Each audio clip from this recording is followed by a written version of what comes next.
Hello hi everyone. अब आज मैं आपके लिए सिविक्स 10th का जो चैप्टर है जेंडर का एक के बारे में आपको बता रही हूँ। उसके आपको शॉर्ट क्वेश्चन बता रही हूँ।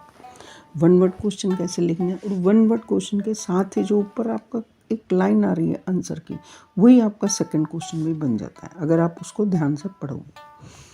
आपकी फैमिली है, फैमिली में आपके मदर सिस्टर दादी वो लेडीज़ वो सब काम कर रही हैं, कुकिंग का काम करती हैं, टेलरिंग क्लीनिंग वॉशिंग सारे काम करती हैं, ठीक है। और जो मेन ना वो कहाँ काम करते हैं, वो बाहर जाते हैं। ये पहले का सिस्टम था कि पहले जो औरतें थी वो घर में ही काम करती थी, बाहर नहीं जाती थी। तो इसका फर्स्ट ये क्या है question, sexual division of labour क्या कहते हैं इसको। A system in which all work inside the house is either done by the women of the family और organised by them through the domestic helpers. आपके घर में है, मम्मी है, दादी काम कर रही हैं, लेकिन वो काम को या तो वो खुद करती है या वो अपनी हेल्पर रख लेती है जो काम करती है, लेकिन मैन नहीं करते। मैं ये नहीं कह रही कि आदमी मैन ने वो नहीं कर सकते, लेकिन रिस्पॉन्सिबिलिटी किसकी है, वो वुमेन की, वो करती हैं। तो इस तरह ये डिवीज़न का किया हुआ है कि ये social sexual division of labour. जो पहले क्या करते थे, जो गांव में लोग पानी भरने जाती थी, औरतें कुएं में जाती थी, बहुत सारे काम करती थी ये। लेकिन जो आदमी है वो मैन है, वो घर पे नहीं, वो बाहर काम करने जाते थे। तो इसको क्या कहते हैं, सेक्सुअल डिवीज़न ऑफ लेबर।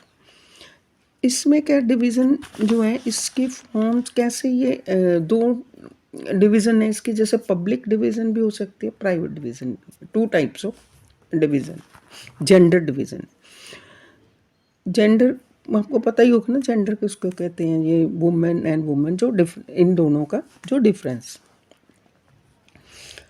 जैसे जो औरत पहले थी पब्लिक डिवीज़न में भी, जो प्राइवेट थी, जो औरतें थी पहले वो कहीं बाहर नहीं जाती थी काम करने। लेकिन आज क्या है, आज औरतें जो बाहर भी सर्विस भी करती है, घर का काम भी करती है। लेकिन जो हाउस में ही काम करती है उसको हम हाउस वाइफ बोलते हैं। तो बाहर भी काम करती है, तो वो घर पर आकर भी काम करती है। लेकिन क्या आपने देखा कि आपके घर में कभी जो लेडीज़ काम कर रही हैं, आपकी दादी भी काम करती थी, क्या उनको कभी पेमेंट मिली, क्या कभी उनको सैलरी मिली? नहीं ना। ये बस डिवीज़न ऑफ वर्क का किया हुआ था कि भाई औरत घर पे काम करेगी, मदर बाहर जाएगी। लेकिन आज औरत भी बाहर जाकर भी काम करती हैं। ऐसे कई मूवमेंट्स जो चले हैं, मूवमेंट्स जिससे क्या वो इसका वुमेन का पार्टिसिपेशन पॉलिटिकल सोशल जो हाई हुआ, उनका एजुकेशन में, हर एक फील्ड में अब जो औरत है वो काम कर रही है। सोशल एंड ये इसकी जो प्राइवेट में भी करती हैं, पब्लिक में भी करती हैं। जो पब्लिक पार्टिसिपेशन इतना नहीं है औरत का, लेकिन फिर भी वो अब क्या है, वो बढ़ रही है, जो वुमेन की पार्टिसिपेशन वो बढ़ रही है।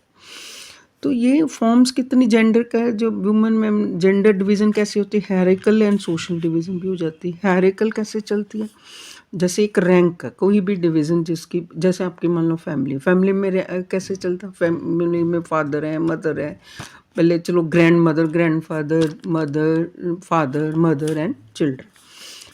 तो जो सोशल डिवीज़न में कैसे करते हैं, जैसे upper class, middle class and lower class, इन दोनों की जेंडर की ऐसा डिवीज़न होता है। ये हर एक जगह ही everywhere it you can be seen this, जो ऐसे ही उनकी डिवीज़न होती है। तो बेसिस क्या है इनका, जेंडर डिवीज़न का बेस क्या है, सोशल एक्सप्रेशन है एंड स्टीरियोटाइप, ये डिवीज़न होती है। लेकिन आप देखिए कि कोई feminist, what is the feminist कौन है, women or man who believes in equal right and opportunities for women and men, that is known as feminist। ऐसे भी क्वेश्चन पूछ सकते हैं, व्हाट इज फेमिनिस्ट, तो आपको वो ऊपर जो लाइन लिखी है वो आंसर लिखना है, और अगर आपको ऊपर लाइन लिखी आती है तो नीचे वाला आपने आंसर लिखना। फेमिनिस्ट के जो कोई डिफरेंस नहीं करता कि बीस, वो समझता है कि नहीं भी आज जो और औरत है, मैन वुमेन दोनों के हर एक राइट्स उनके बराबर है। इनके जो वुमेन की अब जो पार्टिसिपेशन भी बढ़ी है, उनका स्टेटस भी बढ़ा है, उनकी एजुकेशनल जो करियर वो भी मतलब इम्प्रूवमेंट हुई है और अपॉर्चुनिटीज़ भी अब उनको ज़्यादा मिल रही। लेकिन ये एक मूवमेंट चलाते हैं कि औरत को, वुमेन को ज़्यादा पार्टिसिपेशन मिलनी चाहिए। जैसे आपको मैंने ये भी बताया था कि पंचायत में 1/3 ऑफ द वुमेन जो है उनके पार्टिसिपेशन किसकी है, वुमेन की। तो इसी तरह जो व्हाट इज फेमिनिस्ट मूवमेंट किसको कहते हैं, the movement aimed at evaluating in personal and family life, demanding to enhance the political and the legal status of women and improving their educational career opportunity। कि जो जितनी भी women है उनका status को हाई स्टेटस किया जाए, उनको लीगल स्टेटस मिले, पॉलिटिकल में भी उनकी पार्टिसिपेशन ज़्यादा रहे और उनको एजुकेशनल अपॉर्चुनिटीज़ ज़्यादा मिलनी चाहिए। वो उस चीज़ को क्या कहते हैं हम, फेमिनिस्ट मूवमेंट।